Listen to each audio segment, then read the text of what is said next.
vamos aos registros emocionais.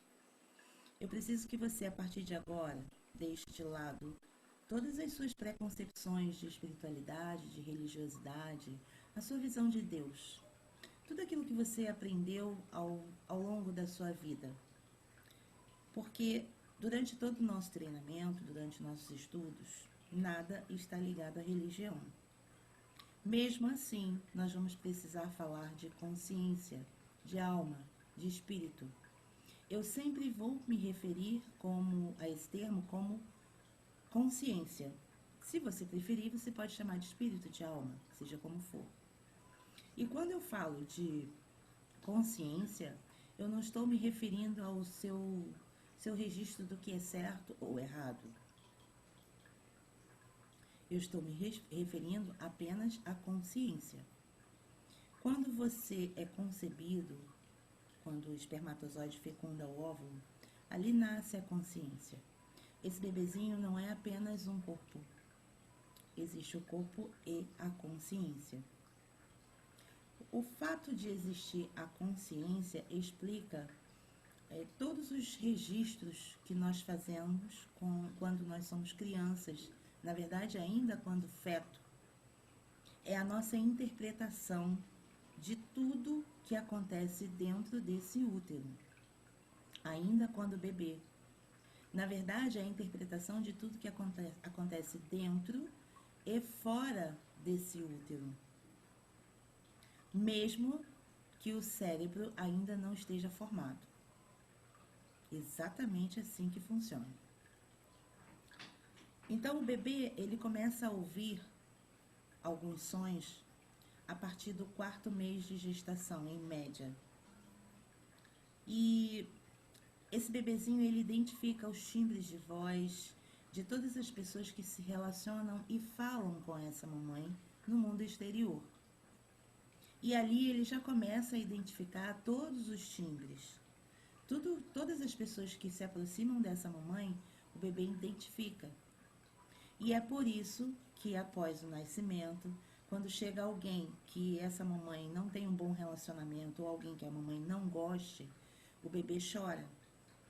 E nós costumamos dizer que o bebê sente, né? Na verdade, ele apenas lembra de todos os registros que foram feitos quando ele estava dentro da barriga da mamãe. No decorrer das aulas, tudo isso vai ficar mais claro para vocês. Tudo. Você vai compreender o que os fatos são apenas fatos. Nada mais além disso. E o que importa e define o nível de intensidade que um fato é registrado pela criança ou pelo feto é a interpretação que esse bebê dá a esse fato. Esse bebezinho, ele interpreta os fatos sem ainda ter um cérebro formado. Ele utiliza a consciência, que já está ali conectada com o corpinho, e é uma consciência que vai dar a interpretação infantil a todos os fatos que ele puder observar e sentir. E o que é um registro emocional? O registro emocional é tudo aquilo que tem um impacto emocional, é tudo aquilo que fica armazenado, são todas as emoções que marcam, que ficam ali guardadas e retidas dentro dessa consciência. Cada parte do nosso corpo, ela registra um determinado tipo de emoção e dependendo do impacto desse registro, o nosso corpo ele pode concentrar ou até bloquear o fluxo de energia nesse local. Um exemplo disso são os medos que os bebês têm. Os bebês, quando nascem, eles têm apenas 3 tipos de medo, que é o barulho impactante, o barulho brusco e cair. Se durante o seu desenvolvimento, tanto dentro ou fora do útero, você sentiu muito medo, esse medo intenso vai fazer com que a região do seu diafragma fique comprometida e você vai criar um bloqueio energético nesse local. E aqui eu estou usando o termo energético como energia de vida, a energia de vida do próprio corpo. E nada é externo ou místico. E por que nós podemos dizer que a leitura corporal conta a história do indivíduo? Na infância, tudo que você sentir e que foi impactante terá um registro no seu corpo físico. Mesmo que você não tenha lembranças desse fato, do que aconteceu na verdade, isso fica marcado no seu corpo.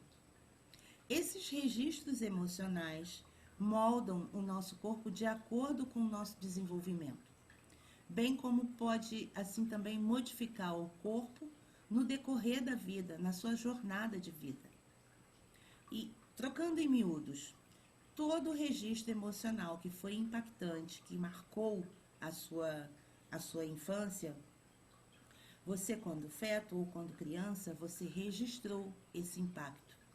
E esse impacto marca também o seu corpo, determina o corpo, que pode sofrer uma variante de acordo com a sua jornada de vida. Isso vai depender do ambiente que você foi criado, das situações, das circunstâncias em que você foi criado, de como você foi tratado, de quem foram as pessoas do seu convívio. Então, com isso a gente compreende que muitas vezes o nosso corpo mostra muito bem de como foram os nossos antepassados. Mas o ambiente no qual estamos inseridos ali desde que nascemos também faz parte desse desenvolvimento. E a forma como interpretamos esses fatos também podem fazer essa grande diferença, principalmente no nosso corpo.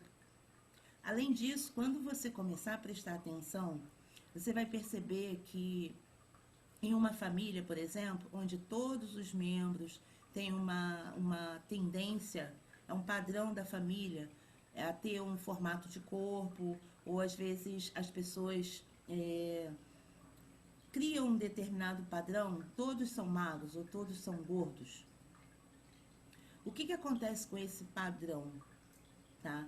Esse formato, ele se repete em várias pessoas da família.